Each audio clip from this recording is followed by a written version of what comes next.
If I try to hack the google.com with some SQL injection at the query, will it be possible? I guess no, because there are multiple components which are protecting the google.com. And not only that, how this google.com is able to provide me responses in just fraction of seconds, not only to me, the billions of users who are using this google.com simultaneously, they all are getting results or responses in just fraction of seconds. How this google.com is maintaining this much of speed every time for every query. So that thing we are going to learn in this particular video. So welcome to the Code System Design for Beginners part, and let's start. Okay. So first of all, what we have, everything start from the user. So we will take one user, and in the last part we understood for the internet to connect a user to the website, this internet needs the IP address, and these IP address are of this particular user who is using the uh, query or who is using the browser, and the second thing is that domain name. That domain name is google.com or the website, this website on which server that particular website is running. So from the last part, we understood that this internet needs two IP address. The one IP address of the user, and the second IP address is of the web server where that particular application is running. But this google.com is used by like the complete world. And how this one IP address is serving billions of requests and response every time without any delay. How it is possible? So for that, this Google is using some internal tool, like Google developed it by itself, and that tool is Anycast. Okay, so we are assuming this complete blackboard is inside the internet. Okay, and this Anycast is a tool from the Google, and what it will do, it will mirror the IP, same IP, to the multiple servers which are present at multiple location. Okay, so what I will do, so here is the Anycast. Okay, this is the Anycast, and what I will do, I have some server, let's say web server. Okay, so it is the web server where this google.com is running, and there should be multiple of web server. That's why this Google is able to handle these many requests. Otherwise, for a single server, it is not possible. It is literally not possible to serve billions of users using only one web server. Okay, so why we need this Anycast, and why we need these many web servers, and why we need to copy these IPs to every server? Because of that, these web servers are present at multiple geolocations. What I mean by multiple geolocation, so it might be possible that this web server is present at India, and this web server is present at US, this web server is present at, let's say, France. Okay, so this web server might be present at somewhere, let's say, Africa. So these are the web servers, or you can say these are the web servers which are present at Google's data center, which are present inside that country. Okay, so this is the one more thing. So, okay, so this web server, like not this one. So these all are the web server which are present inside the Google's data center. Okay, Google's data center. And these all web servers are using this Anycast to have a similar IP, only a one IP. Okay, so let me just drag it a bit. Okay, so let's say it is providing me some 142.250.x.x IP, and this IP is constant to all over the world. Like every country, if you try and do the ping to this google.com, you will find one IP. And that IP you will find like in every country, the IP is same. And it is because of the Anycast. So this Google have this multiple web servers at multiple location, and these multiple location servers are using the same IP using the technology called Anycast. Okay, but uh, why we need this thing? Like means why we need these many web servers like at different location? Why we cannot have these many web servers in one data center? Okay, so for that, what? we need to understand that there is a one thing which is called ISP, Internet Service Provider, and this Internet Service Provider is using the uh, what is called that? It is called broader gateway protocol. Okay, so let me just write it. It uses one protocol, and that protocol will decide that which web server I'm going to be connected. And that protocol is called as, okay, where is the pen? It is called as BGP. BGP. It is the Border Gateway Protocol. So till now we understood that this Google is using the Anycast to have only single IP across all the web servers which are present at multiple geolocations. But why we need web servers at multiple geolocation? Because we need the faster response. And to get the faster response, this ISP use the border gateway protocol. What this border gateway protocol will do, it will go and find me the nearest find sorry it will go and find me the nearest web servers which is present to my location. As like as a current user, I am at India. So what it will do, this ISP through which I am connected to the internet, this ISP is the one which is providing me the internet. So when I'm searching the google.com, what I will do, I am just going directly to the ISP through my query, and this ISP will use this BGP, this border gateway protocol, to check which web server is nearest to me, and that web server will be connected to my web browser. Okay, so let me just, okay, so for now, this particular web server will be connected to me. So it might be possible that this web server is present at Bombay data center, and this Bombay data center is connected to my browser because I'm at India. And it might be possible that if you are from US, then you will be connected to the web server which is present at US. And why we need it? Because distance matter. If I'm going to connect with the web server which is present at US or France, the distance will increase, and it will increase the time for the data to transmit or to receive.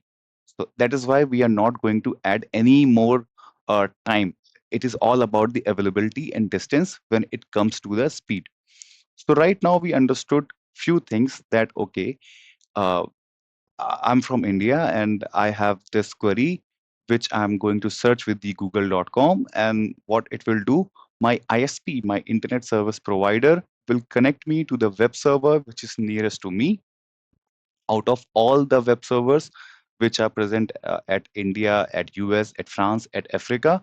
And because of this Anycast, they all have the similar IP. So there is no need to maintain the IP table for each country as well. Just one IP and one domain name, that's enough.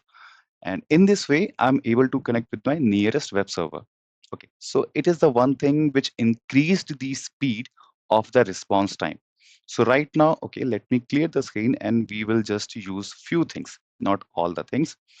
Okay, so let me clean the canvas. Okay, again. So now, right now, here's the user. Okay, user is going to the ISP. This ISP will use the uh, BGP, this border gateway protocol. Let me write it. Okay, so it is this. It will use the BGP. Okay, let me just connect also. Fine. So here is the user. User will go to the ISP. ISP will go to the BGP. BGP will go to the Anycast. Where is the Anycast? Anycast. Okay, so here is the Anycast. We drag the pen here. Okay, so here is the Anycast. Let me connect this one too. Okay, so here is the Anycast. Fine. So user is connected to the ISP. ISP is connected to the BGP, this border gateway protocol. This border gateway protocol is connected to the Anycast. This Anycast will link me to the data center which is nearest to me. Okay, so let me just create one box here. Okay, so it should be, let me create it red for now. Okay, let's start with the web server only. Okay, so here is the web server which is hosting the Google application, the web application. Okay, okay, let me just enhance it a bit. Okay, fine. It is the web server. Let me just move it here. Okay, so this web server is there. We found that it is at Mumbai location, but right now for my request to reach this web server, there are multiple stages. And what are those? Okay, so before reaching here, there is this edge load balancer. What this edge load balancer will do? Okay, let me just drag it to here.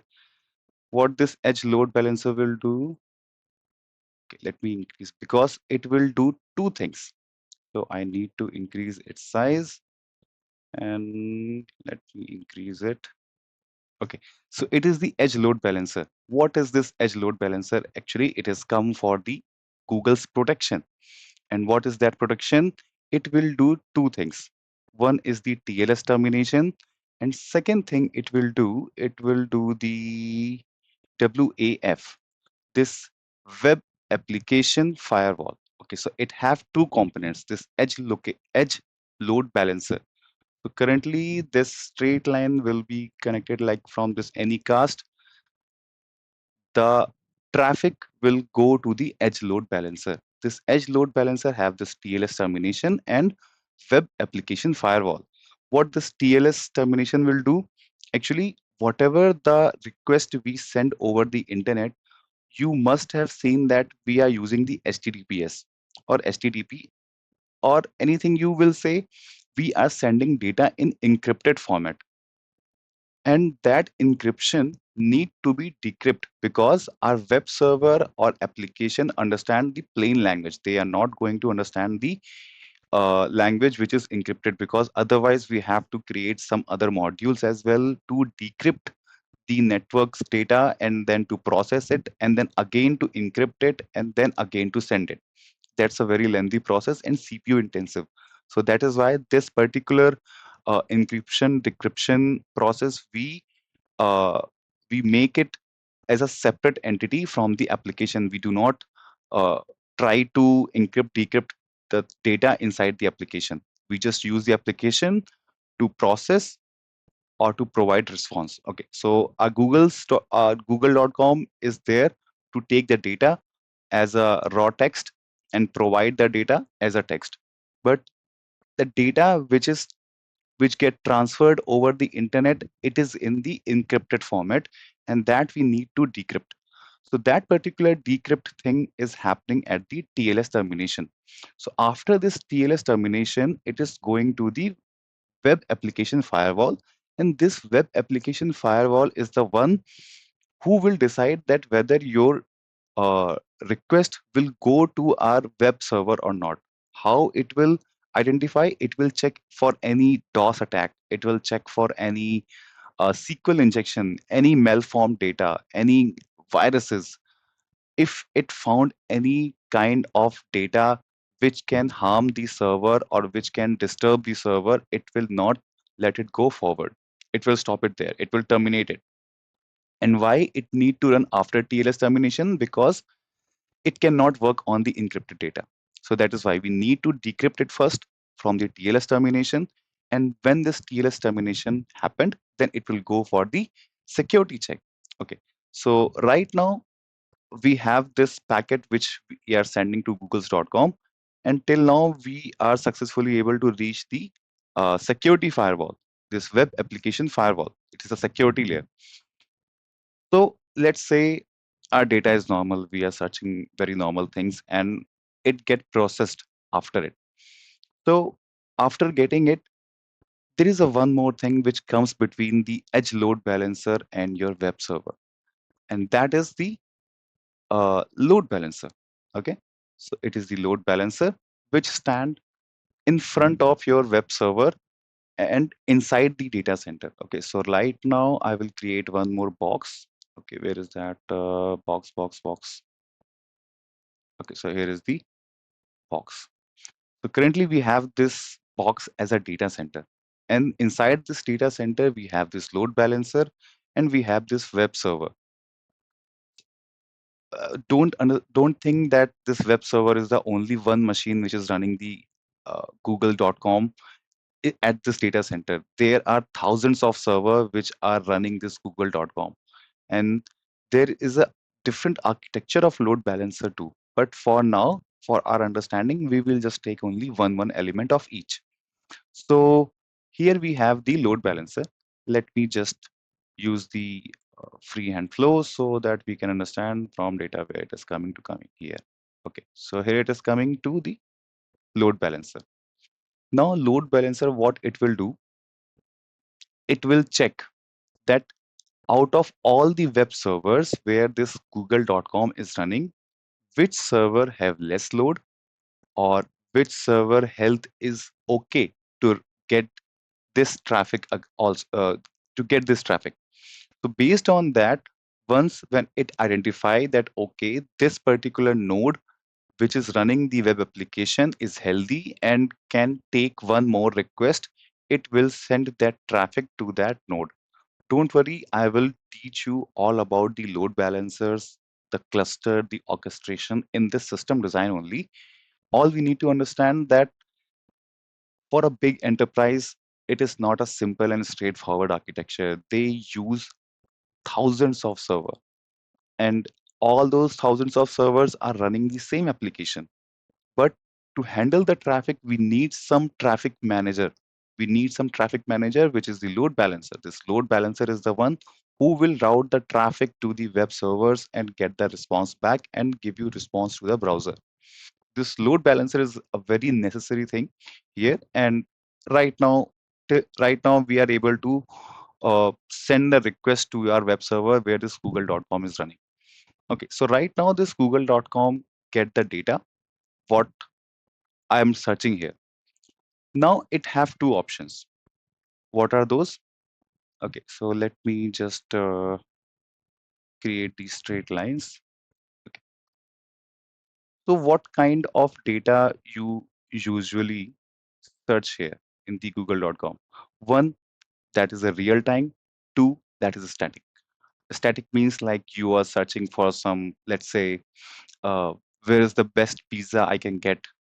And the second real time query is what is the score of this particular football match or cricket match. So these are the real time data, and that are the static data which are already present inside the internet over some web pages, over some article, and there are some real time data which update at every second, at every minute.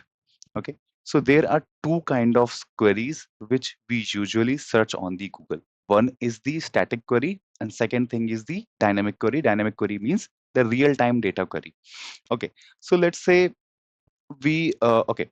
So before reaching here, there is a one or two more components. Okay, let me add that too. Where is that eraser? Okay, so here is the eraser.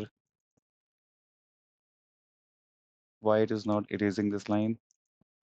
Okay, so it just erased this line. And right now, this web server will use some NLP. It have in it also created some natural language processing modules, models, which take our query. And what are those? Those are this, where are the, okay, so this is the NLP.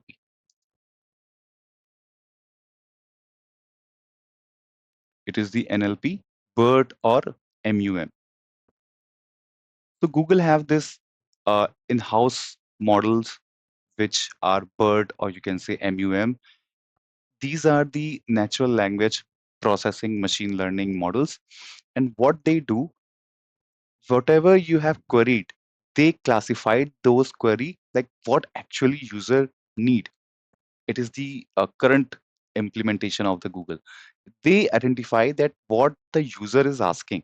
Okay. So after getting this NLP, it decide whether to use a two-way query or one-way query. what I mean by the two-way or one-way query, let me just write it down. What I mean here is, so right now this NLP have my query. It can be either a real-time query where I'm asking for some current data, like what's the share price at some particular time, or where I can get the best pizza. So let's say if I'm asking for some static query, like where I can get some best pizza. So in that case, what it will do, it will just route me to the, is the part here? Okay, it is not here. Then I will write it. So what it will do, it will go for the inverted index way. Inverted index. What are this inverted index? Okay, so what I have is, okay, where are the DB? Mm, just don't think like Google is using SQL DB. All I have just this DB right now. Okay, so there are multiple DBs. Okay, and these DBs are mostly cache DBs. And what this inverted index do? This inverted index have the mapping, like this particular uh, DB have. Okay, sorry, let me erase it. And 10. Okay. So this particular DB have the some data, some it this DB contains the search result from, let's say, A to C. This search DB contains the data from D to E, and this search DB contains the data from F to H. It means when I searched where, okay, let me just use the brighter. So here it is. So when I search where I can get best pizza, what it will do, it will just segregate, sorry, it will divide all the sentence into words, okay, best and then pizza. So from the where, it will identify the location. It will try to track what location I'm searching for, okay. This I can, it is these are the words which it will use to form the sentence for their NLP. Get, it means it is understanding that I am trying to buy or get it delivered over these food delivery platform. Or best, it means rating 4 plus, and pizza is from the food category. Okay, so these are the words it sent over the uh, cache DBs, and it will fetch those result, and it will combine that result. After combining that result, it will provide me the response.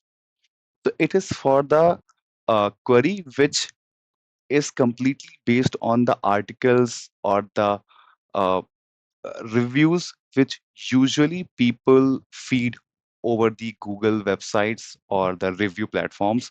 And from there, this Google try to fetch the data and provide the response to the user. Now let's come to the second way. And what is that? Okay, let me just drag it a bit here. Okay, so it is the inverted index, but there is one more thing, and that is the where is the red pen? Okay, so this is the called as push, not say API based. Okay, I will say the API based. What I mean by the API based, actually, it is the fast lane and it is the slow lane. So when we are searching for something which is static, it will just go only at this direction, the inverted index. But when I'm searching for something which is based on actual facts, real-time facts, then it will go both ways. The first thing is the API based, and the second thing is inverted index. What I mean by the API, so there are few authorized API providers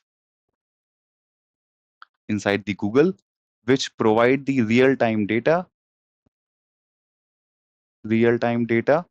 to the Google. So when I search, what is the score? So you must have seen that there is on top, you will find one very basic output that okay, this is the score between between these two teams, and this particular player is scoring this goal and how much time have been completed in this particular match. So that particular thing is from the API, and Google do not need to crawl it. It just need to hit the API and get the data and to format that into the UI. But when I'm searching for a real-time data, it just not only provide me the data, it also provide me the links as well. And what links? That okay, it might be possible that ESPN Sports have one page where they are updating some data.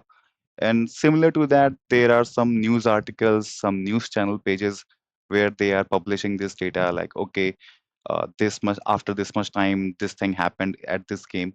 So the Google need to form a data which is coming from the API, but also the data which is coming from the articles as well.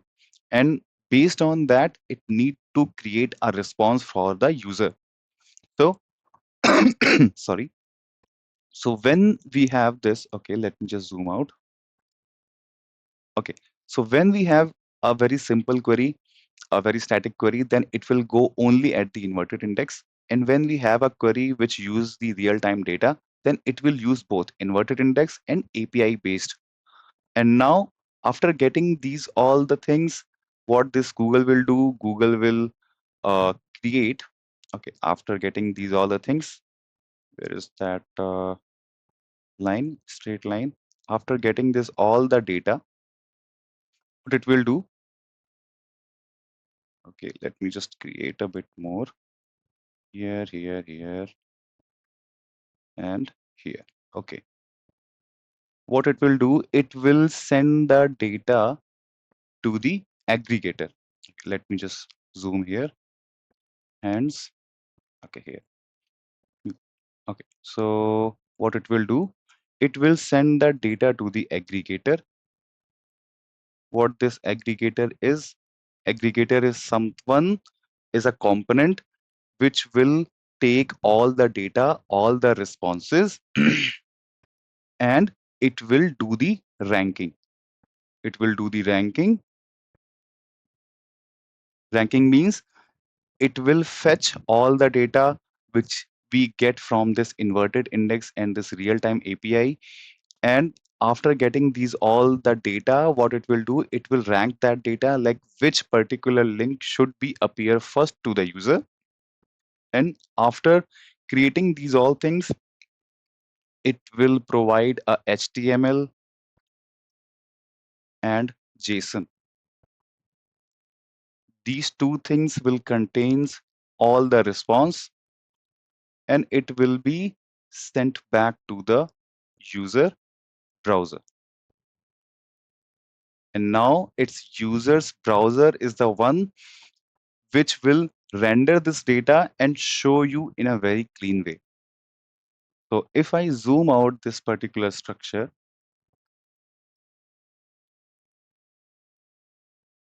it's a very basic, but it contains lots of component here. So this is the complete working that how this Google, well, till now I didn't answer you how this Google is so fast. And there are so many areas which we need to discuss, that how this Google is able to fetch this much data in very fast way. Still that particular thing is still missing from this explanation, how this Google is able to provide me data fast. But in this part we are able to understand that how Google is able to entertain my request. What are the factors, how this Google is so secure, how like how this Google is able, like how this internet is able to land my query into my nearest data center. Because of that only I can get the faster response. It is not sending me to US until unless that data center is not down. And this is the only reason why this, if the data center is down because of that IP, this ISP can send my traffic to the other geolocation, but again that will also calculate that which is the nearest one. So we found that okay, so there are these many components, but still to reach that part, that how it is so fast, we need to understand how this load balancer work, how this HTTPS work, how this cache work, how what are the CDN, because all those things combined provide me the accuracy, uh, the fast responses, and also the technicality what we need to learn. So in the next part, we are going to understand this TLS decryption using the handshake, which TLS encryption, this Google handle, and also I will show you the code where you can provide this TLS property, which we usually don't see in normal lectures. So that's it for today. And let me know if you are getting any confusion. I'm very happy to clear to you. Okay, sorry, there is a one more section which we didn't discuss, and that is our question and answer of the system design, particularly for this part. I will provide you answer again into the description, which, but for now, I want you to pause this screen. I want you to go through these questions and try to uh, calculate the answers in your mind. Do not go into the bookish language. Just try and think of the answers first. Okay, so I guess you must have did some uh, thinking on this. So let me just iterate it, and then we will close this part. Once the IP address is resolved and the client initiate the HTTPS request, where exactly does the TLS handshake terminate? So, okay, let me just go back here. So if I see, okay, let me just zoom this one. Edge load balancer is the answer. So it is a part where we do the TLS termination. Okay. So what is the edge security? After the packet is decrypted at the edge, it passes through the web application firewall. Why is it architecturally critical that this step happen after the TLS termination, but before the internal load balancer? Again, we already covered it because this uh, firewall need to understand the data, and it cannot understand the data which is in encrypted format. So that is why this TLS termination will do the decryption of data, and then this firewall will do all the calculation and security check on it. And because of that only, it can stop the SQL injection, DOS attacks, and any other malformed data. Okay, we answered this one too. The request reaches the web server with the string score of today's match. The string is ambiguous. How does the system NLP layer determine the user intent versus their entity before fetching any data? Okay, score of today's match. Live fact versus their entity, cricket versus football before fetching any data. Okay, so it is very I didn't cover it, but what this NLP will do, uh, let me just tell you. This NLP will first of all find like from which country you are, from which country I'm getting this request. Let's say if it is from Brazil, then their main sports is football, not cricket.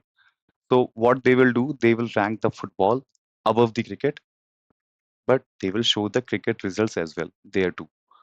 But coming to India, we play cricket more than football. So what this NLP will understand that okay, the Indian audience will try to search the cricket's score in place of football. So what they will do, what this NLP will do, this NLP will rank the cricket score on top of the football. Okay, so in this way, this NLP helps to provide the intent, the life fact to the entity. Okay, this uh, okay, the answer is there also into the description. I will recommend you to just go through and read that. Describe the parallel fetch architecture. Why does the application logic trigger request to both the real-time vertical API and standard inverted index simultaneously rather than checking one after the another? So the simple answer is we do not want the response in delayed manner. If anything is running parallel, it means it is saving my time. So because it is saving the time, it is providing me the result more faster. It is as simple as that. So I hope this particular lecture uh, was able to give you some knowledge about how this system is working at the back end. And still, we are just at the starting stage. We need to go to more higher level, and that I promise that I will take you there. So if you like this video, then please like it, share it, subscribe it, and comment if you have any doubt or if you love this video. Thank you.